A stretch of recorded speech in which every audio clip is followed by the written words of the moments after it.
ભક્ત થવાનું અવિવેકનું.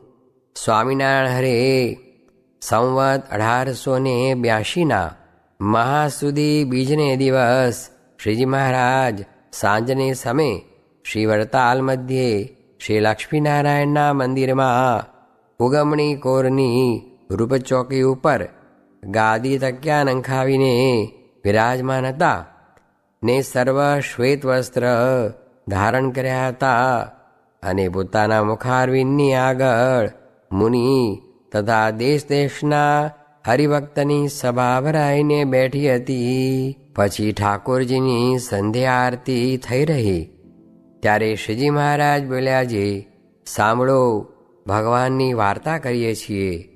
જે આ જીવને જ્યારે ભરતખંડને વિશે મનુષ્ય દેહ આવે છે ત્યારે ભગવાનના અવતાર કાં ભગવાનના સાધુ એ જરૂર પૃથ્વી ઉપર વિચરતા હોય તેની જો એ જીવને ઓળખાણ થાય તો એ જીવ ભગવાનનો ભક્ત થાય છે.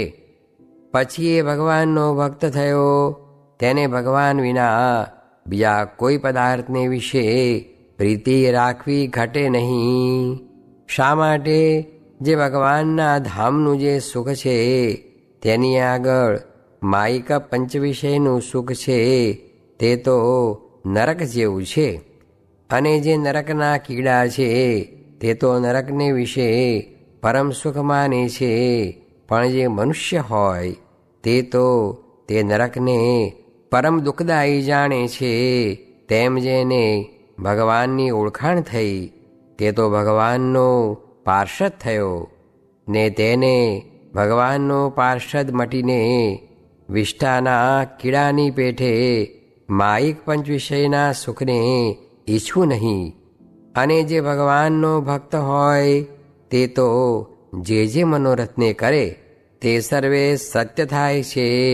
માટે ભગવાન વિના બીજા પદાર્થને અણસમજણે કરીને જે ઈચ્છે છે એ જ એને મોટો અવિવેક છે.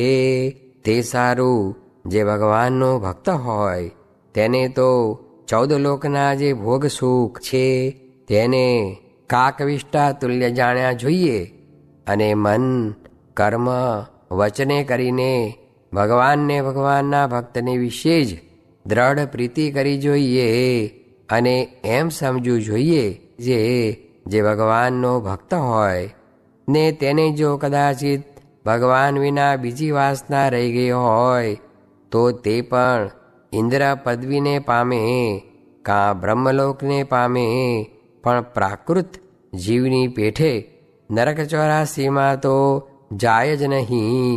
ત્યારે જે યથાર્થ ભગવાનનો ભક્ત હોય તેનો જે મહિમા ને તેનું જે સુખ તે તો વર્ણવ્યામાં જ કેમ આવે. માટે ભગવાનનો ભક્ત હોય તેને તો ભગવાનમાં જ દ્રઢ પ્રીતિ રાખવી. ઇતિ વચનામૃતમ. એ રીતે વરતાલ પ્રકરણનું 19મું વચનામૃત જે તે થયું. કોઈક લોભ મૂકે, સ્વાદ મૂકે, સ્નેહ મૂકે, માન મૂકે, પણ સ્ત્રી તો હૈયામાંથી નીકળે નહીં ને રૂપ જેવું તો કાંઈ બળવાન નથી અને વિષય તો જીવ માત્રમાં રહ્યો છે. તે તો મોટા અનુગ્રહ કરે ત્યારે ટળે, પણ તે વિના ટળે નહીં. સ્વામિનારાયણ સ્વામીએ વાત કરી જે શાસ્ત્રમાં ભગવાનને સમદર્શી કયા છે તે ખરું નથી, કારણ કે ભગવાન તો ભક્તના છે પણ અભક્તના નથી, માટે સમદર્શી નથી. સ્વામિનારાયણ હરે સ્વામીએ વાત કરી જે પ્રગટ ભગવાન મળ્યા છે તેથી પરિપૂર્ણ કલ્યાણ માનવું પણ અધૂરું માનવું નહીં. ને સાધન કરવા અથવા સાધુ થવું એ તો બધું વિઘ્ન ન થાય તેને અર્થે છે, પણ ઉપાસનાની દ્રઢતા રાખીને વળગી રહેશો તો પાર પડી ગયું છે. અને જેવે રૂપે ભગવાન મળે તેનું ધ્યાન ભજન કરવું તે પુરુષોત્તમ ભગવાનને મેળવી દે. સ્વામિનારાયણ હરે સ્વામીએ વાત કરી જે મહારાજે અનેક પ્રકારના સાધન નિયમ બતાવ્યા છે, તેમાં મુખ્ય બ્રહ્મચર્ય છે. અને મહારાજનો અવતાર થયો છે તે તો મૂળ અજ્ઞાનનો નાશ કરવાને અર્થે થયો છે. તે અનેક પ્રકારથી ફેરવીને એ વાત સમજાવશે. તે મૂળ અજ્ઞાન શું? 3 દેહથી જુદું પોતાનું સ્વરૂપ ન સમજે ને ભક્તિ કરે એ જ છે. ને આ વાત કરોડ જન્મ ધરે પણ સમજાય નહીં. મોટા સાધુ સમજાવે ત્યારે સમજાય. સ્વામિનારાયણ હરે સ્વામીએ વાત કરી જે મારે કાને બહુ ભારે શબ્દ કોઈ સંભળાયા, તેથી હૃદયમાં ચક્કર ચક્કર થઈ તે જ દેખાઈને બેસી ગયું. પછી જાણ્યું જે પુરુષોત્તમપણું આપણે સમજાયું. સ્વામિનારાયણ હરે સ્વામીએ વાત કરી જે પંચમ સ્કંદમાં જળ ભરતના વચન છે જે અમારે મતે વેદોક્ત માર્ગ નથી એમ વાત કરી. તે ઉપર ઠક્કર મંજીએ પૂછ્યું જે એને શું રહ્યું? ત્યારે સ્વામી બોલ્યા જે આત્માને પરમાત્મા બે ને આપણે પણ એવા થવું છે. સ્વામિનારાયણ હરે સ્વામીએ વાત કરી જે આપણામાં કેટલાકને બ્રાહ્મણની ક્રિયા હોય, સોનીની, વાણિયાની, કણબીની, કોળીની, ક્ષત્રિયની એવી જુદી જુદી ક્રિયાઓ હોય. તે ક્રિયા સામું જોઈએ તો મોક્ષ થાય જ નહીં. માટે તે ક્રિયા સામું જોવું નહીં, ભગવાન સામું જોવું. ભગવાનની આગળ ક્રિયાનો શો ભાર છે ને વાસનાનો શો ભાર છે? માટે હરિભક્તમાં તથા સાધુમાં રજોગુણી, તમોગુણી ને સત્વગુણી ક્રિયાયું હોય તે જોઈને અવગુણ લેવો નહીં. જેને ભગવાનનો આશરો થયો છે તે તો ગુણાતીત થઈ રહ્યો છે. ને રજોગુણી, તમોગુણી ને સત્વગુણી એ 3 પ્રકારના જીવને ભગવાનનો સંબંધ થાય તો ગુણાતીત થઈ જાય છે. સ્વામિનારાયણ હરે સ્વામીએ વાત કરી જે રાજાને પાણી ન પાયું તો પણ સંકલ્પ કર્યો હતો તેથી તેને ગામ આપ્યું. તેમ જીવ પોતાના સ્વભાવ મૂકતા નથી, તેમ ભગવાન પણ પોતે જીવનો મોક્ષ કરવાનો સંકલ્પ મૂકતા નથી. સ્વામિનારાયણ હરે સ્વામીએ વાત કરી જે અગતરાઈમાં હાલ મંદિર છે. ત્યાં શ્રીજી મહારાજે ભાઈ રામદાસજીને કહ્યું જે તમારું અંગ કહો, પછી અમે અમારું અંગ છે તે કહેશું.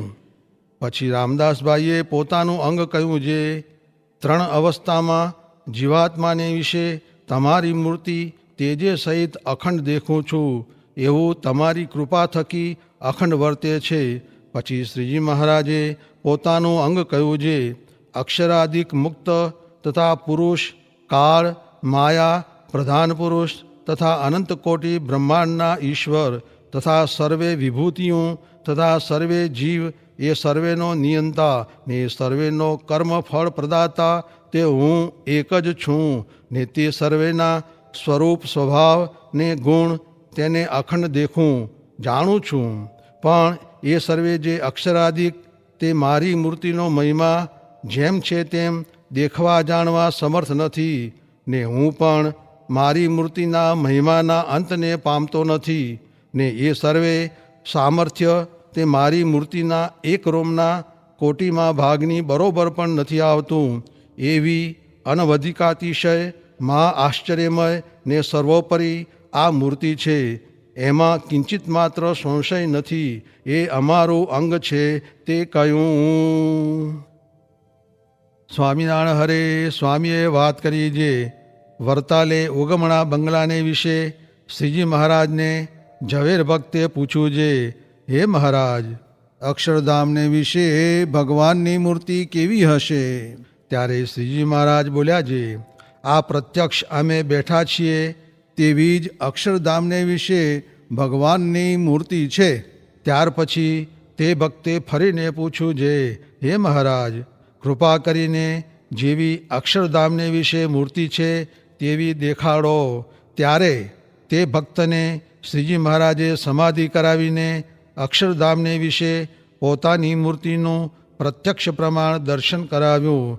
ને અનંત કોટી મુક્ત તથા અનંત ઐશ્વર્ય તથા અનંત શક્તિ તેનું દર્શન કરાવીને પોતાના સ્વરૂપનો પ્રત્યક્ષપણે સર્વોપરી નિશ્ચય કરાવ્યો. એવી રીતે શ્રીજી મહારાજે ઝવેર ભક્તને પોતાનું ઐશ્વર્ય દેખાડ્યું.